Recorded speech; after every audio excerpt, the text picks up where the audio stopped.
How did the CIA and Mossad manage to track down the Iranian supreme leader's secret compound? This is the story of the most ambitious, most precisely coordinated covert military operation in modern history. A shadowy intelligence war fought in silence for months before a single bomb was ever dropped. What you're about to hear involves Space Force satellites, underground bunkers, encrypted communications cracked open like eggshells, and one catastrophic miscalculation by one of the world's most heavily protected men. This is the complete breakdown, part by part. It all started around 8 o'clock in the morning. CIA analysts tracking senior Iranian leadership flagged unusual movement. A dense convergence of high-value targets gathering at a single building in the heart of Tehran. This wasn't routine. The density of top-tier officials moving toward one location was a once-in-a-generation intelligence signal. The Americans acted immediately, sharing the critical tip with their Israeli counterparts in real time. But this moment didn't come out of nowhere. It was the product of months of patient, meticulous, and extraordinarily dangerous intelligence work conducted in the shadows. For months, both agencies had been quietly penetrating Iranian communication channels, not through conventional cyber intrusion alone, but using a network of low-orbit Space Force satellites capable of intercepting encrypted Iranian military communications at scale. The Iranians believed their channels were secure. They were not. The CIA and elite Israeli intelligence units built what can only be described as a complete intelligence mosaic. Surveillance satellites tracked physical movement across Iranian territory. Signals intelligence captured and decoded encrypted message traffic between commanders. Human intelligence assets, spies embedded deep within the Iranian regime, some at the highest levels, fed real-time information on security protocols, daily schedules, and behavioral patterns. Layer by layer, the picture became sharper. And at the center of that picture, Supreme Leader Ali Khamenei himself.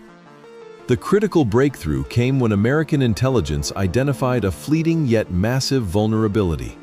A highly classified morning summit.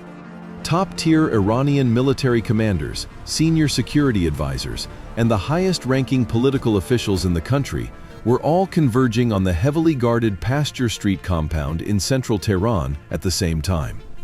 This was extraordinarily rare. Normally, Iranian leadership was deliberately dispersed, a basic security doctrine designed to ensure that no single strike could decapitate the entire command structure. But on this morning, that doctrine was abandoned. The compound itself was considered virtually impenetrable by Iranian standards. It was shielded by layers of urban infrastructure that made aerial targeting difficult.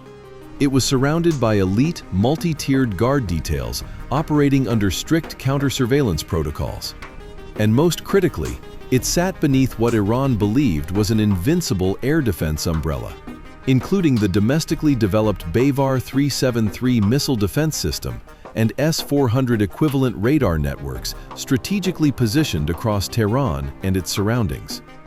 The Iranian leadership gathered that morning in a condition of absolute, unshakable confidence.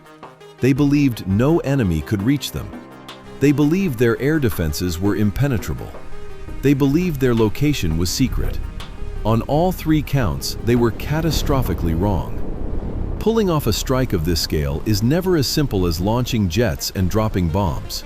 Before a single Israeli aircraft could approach Iranian airspace with any hope of mission success, the air defense network, one of the most layered and sophisticated in the region, had to be systematically dismantled. This is where U.S. Tomahawk cruise missiles played their decisive role. Launched from naval platforms in the region, the Tomahawks were the tip of the spear in the opening phase of the operation. Their targets were not buildings or bunkers, they were radar installations, surface-to-air missile batteries, command nodes, and communication hubs that formed the backbone of Iran's air defense architecture. Operating at low altitude and navigating complex terrain with precision GPS guidance, the cruise missiles struck simultaneously across multiple Iranian cities and military zones. The effect was immediate and catastrophic for Iran's defensive posture. Radar screens went dark. Communication lines between air defense units were severed. The Bayvar 373 batteries that Tehran had proudly showcased as their answer to the Patriot system were struck before their operators could respond. The integrated air defense network, built and maintained over decades, was blinded and fragmented in the opening minutes of the operation. With the sky now cleared, the path was open for the main strike force. What followed was the largest aerial military operation in the history of the Israeli Air Force, by a significant margin. Approximately 200 Israeli F-15 and F-35 fighter jets took off in coordinated waves, supported by a fleet of aerial refueling tankers that extended their operational range far beyond Israeli borders. The sheer logistics of orchestrating 200 combat aircraft across that distance, managing fuel windows, strike sequencing, communication silence, and deconfliction of flight paths represented a feat of military planning that had never been attempted at this scale before.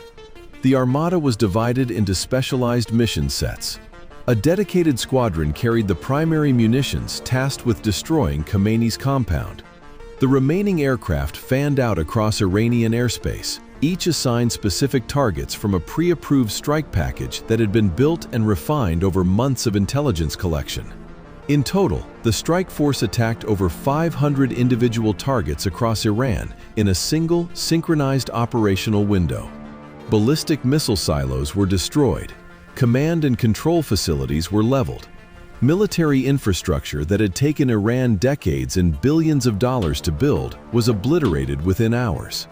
According to U.S. Central Command assessments, the combined U.S. and Israeli forces struck approximately 2,900 targets across Iran in that single day, a number that is almost incomprehensible in its scope. At the center of this massive campaign was one focal mission: destroying the Pasture Street compound and killing everyone inside it. Exactly 30 heavy bunker buster munitions were dropped directly and precisely onto Khamenei's compound. The number was not arbitrary. It was calculated by military engineers to guarantee total structural failure of every reinforced element within the facility, including underground levels, tunnel connections, and any hardened internal safe rooms. The weapon of choice was the GBU-28, one of the most specialized and destructive conventional munitions ever developed. At approximately 19 feet long and just 14.5 inches in diameter, it was deliberately engineered with a narrow cross-section. The physics behind this design are deliberate and elegant. A smaller diameter means the bomb displaces less material, earth, concrete, steel, as it drives downward, allowing it to maintain velocity and penetrate far deeper before detonating. The casing is constructed from repurposed artillery barrel steel, one of the hardest materials used in conventional weapons manufacturing. At the nose, a precision laser sensor and a set of adjustable guidance fins that allow the bomb to make real-time course corrections as it falls. In the midsection, the warhead itself, approximately 650 pounds of tritonal explosive, a compound blending 80% TNT with 20% aluminum powder, a combination specifically chosen to maximize blast pressure in enclosed underground spaces. At the rear, retractable stabilizing fins for aerodynamic control during the descent. The delayed action fuse is what makes bunker busters categorically different from conventional bombs. Rather than detonating on surface impact, the fuse is programmed to fire only after the weapon has fully penetrated its target, after it has punched through 6 meters of reinforced concrete or traveled up to 100 meters through soft earth. The detonation happens deep inside the structure, where the blast has nowhere to go. The overpressure generated in an enclosed underground space is total and unsurvivable. 30 of these weapons, delivered with GPS precision, struck Khamenei's compound in rapid succession. The underground structure collapsed completely. Here is where the story takes a turn that intelligence analysts will study for decades.